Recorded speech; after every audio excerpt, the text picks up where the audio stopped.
Please be advised that this video is for the sole purpose of entertainment. Any views are purely my own, are subjective and may not necessarily be true. I do, however, do extensive research for all of my videos. All photos have been found on the public domain. I am using them under the fair use and fair dealing guidelines. I urge everybody to do their own research. Well, hello, it's Murky Meg here. It's Monday the 20th of April, and thank you all very much for your kind words of compassion, your prayers, just your well wishes. He's absolutely fine now. Yes, it was a horrible event, terrifying. He's just got a few bumps and bruises and a shocking egg-like thing on his head where he hit it. Anyway, he's editing this video, so I'll say hi from him. Thank you. So let's get on with today, shall we? I really needed to do this to focus my mind. It helps me just get on with life. So much has happened over the last couple of days, and I really don't know where to start. First things first, let's talk about Harry. He said in a podcast that he claims that the UK pandemic crisis is better than we're led to believe. He said that I think what is happening, especially in the UK, is the very best of human spirit, and it's proving that things are better than we are led to believe through certain corners of the media. Certainly when you're in isolation it can be very worrying, and you're sitting there and your only information you're getting is from certain news channels. But then if you're out and about and you're on the right platforms, you can really sense this is human spirit coming from the forefront. Okay, Harry, let's just take one step at a time, shall we, mate? You are uneducated in this regards. You only got 2 A-levels, which was a B in art, and it's been well versed that you had help on that, so much so that your teacher confirmed that you cheated, allegedly, and you got a D in geography. What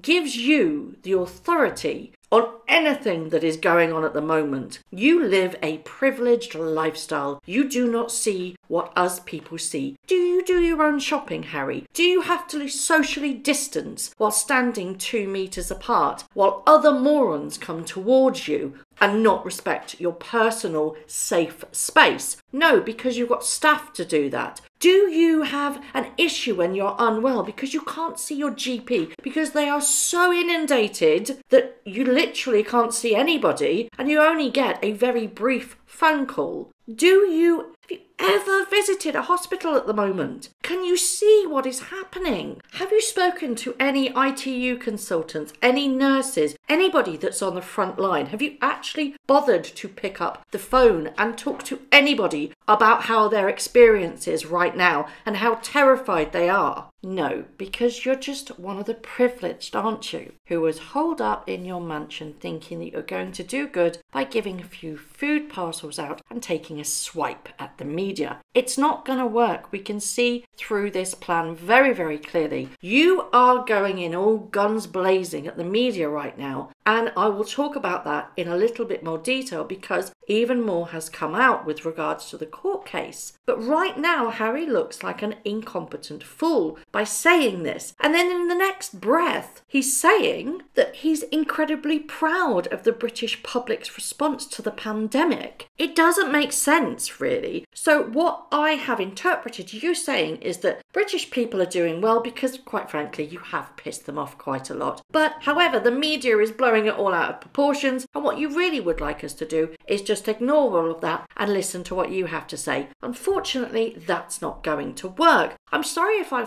sound harsh on this, but where does he get off telling us this? I do like it, the fact that Prince Philip has made a rare address on Instagram in which he says that he wanted to recognise the vital and urgent work being done by many to tackle the pandemic, by those in the medical and scientific professions at universities and research institutions, all united in working to protect us from, I can't say the word because I'll get demonetised. On behalf of those of us who remain safe and at home, I would also wanted to thank all key workers to ensure that the infrastructure of our lives continues. The staff and volunteers working on the food production and distribution, those keeping postal and delivery service going, and those ensuring the rubbish continues to be collected. That's exactly what needed to be said, not a direct sideswipe at the media, because ultimately that's what he's trying to do. He's building on his court case right now. Speaking of the court case, yesterday they sent a letter to 4 British tabloids, which are The Sun, the Daily Mail UK, the Daily Mirror and the Daily Express, and they have cut all ties over what they call the paper's reporting style and lies. I will go through the letter that was sent to all 4 tabloids in a minute, but I'd just like to state that I think that they are going to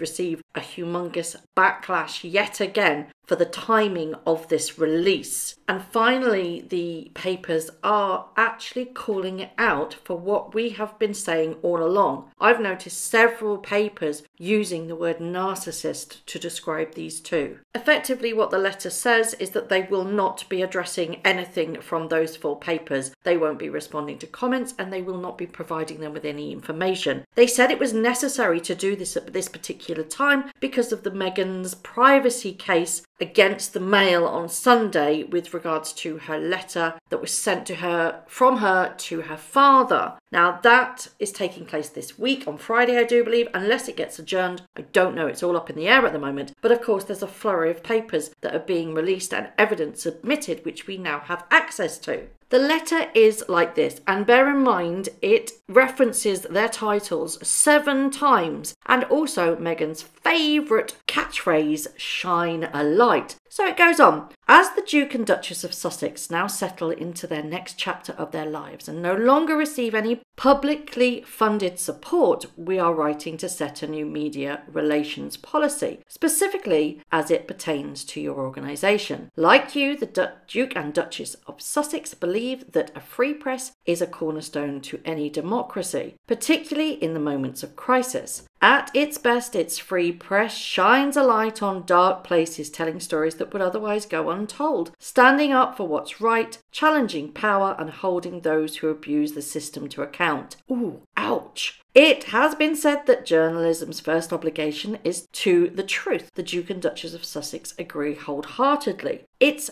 is gravely concerning that an influential slice of the media over many years has sought to insulate themselves from taking accountability for what they say or print, even when they know it has been distorted, false or invasive beyond reason. When power is enjoyed without responsibility, the trust we all place in its much-needed industry is degraded. There is a real human cost to this way of doing business and it affects every corner of society. The Duke and Duchess of Sussex have watched people they know, as well as complete strangers, have their lives completely pulled apart for no good reason other than the fact that salacious gossip boosts advertising revenue. With that said, please note that the Duke and Duchess of Sussex will not be engaging with your outlet. There will be no corroboration and zero engagement. This is also a policy being installed for their communications team in order to protect that team from the side of the industry that readers never see. This policy is not about avoiding criticism. It's not about shutting down public conversation or censoring accurate reporting. Media have every right to report on and indeed have an opinion on the Duke and Duchess of Sussex,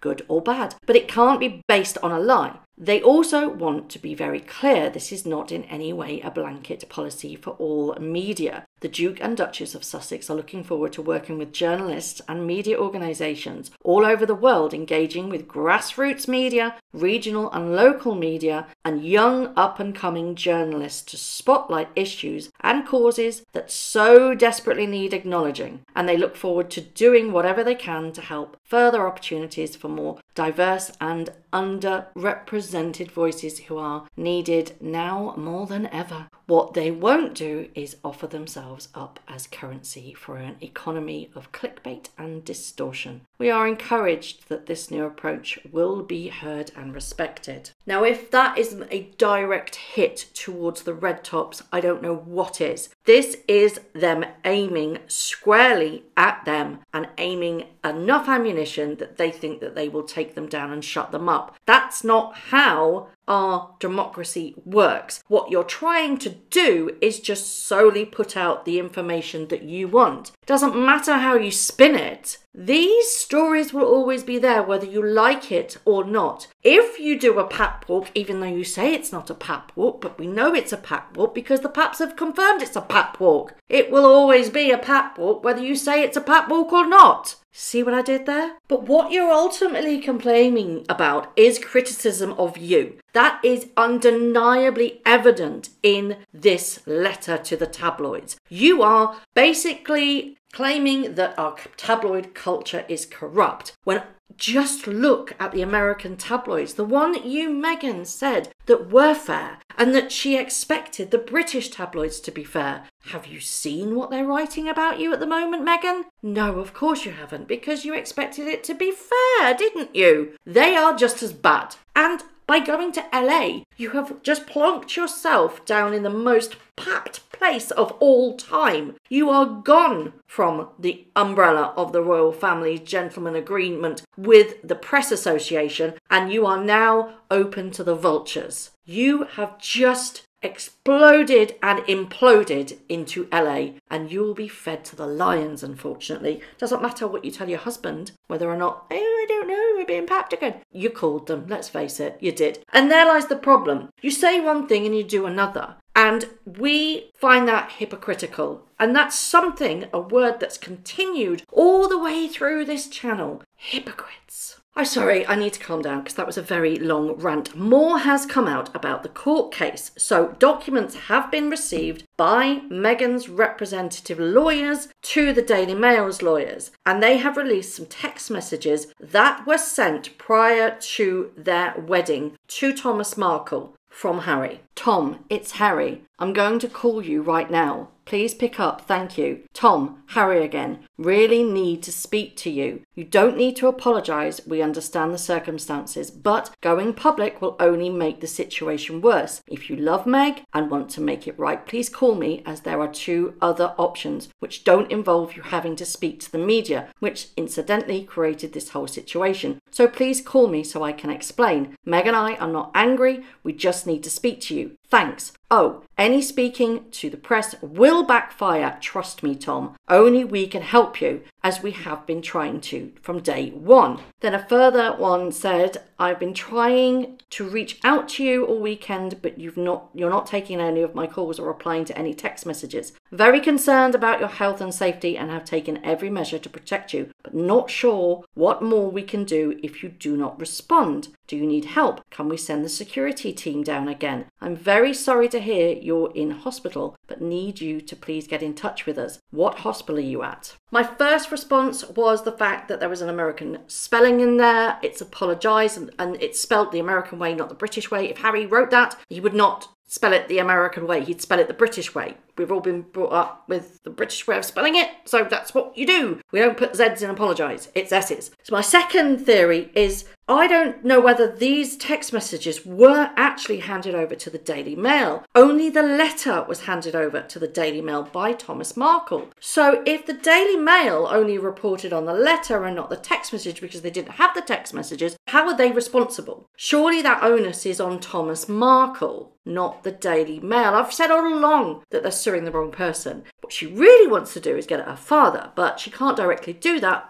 without looking like a complete and utter arse, basically. So she can't do it at her father, so she does it at the Daily Mail instead. Hits both zones though, doesn't it? If the Daily Mail did have those text messages though, then this is a whole different ballgame. I'm not here to sensationalise things, and I will always try and bring you the truth. If the Daily Mail had those text messages, they should have printed those text messages. So only time will tell what information comes out in this court case if it goes ahead on Friday. I would love to know all of your opinions on what I have talked about in this extended edition today. What do you think about Harry's words about the UK and the pandemic at the moment? Was he right to speak out? Do you think as a part of the royal family he should have an interest in what goes on in this country? Or do you think, well, you've made your bed now, sunshine in LA, go and lie in it, you don't really like us, so stay stum? Do you think he has any authority to say what he said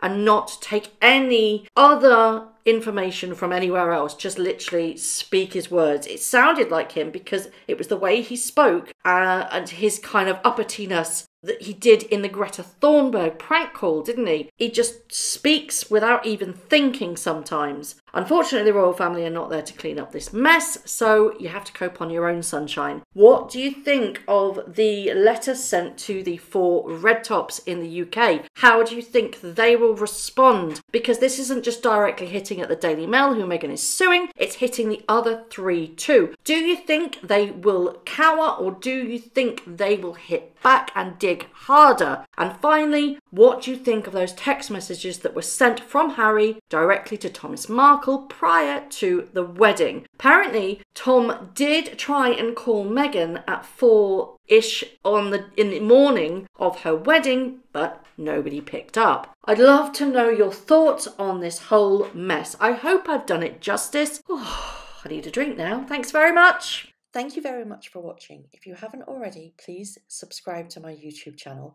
hit the notification bell, and also that like button.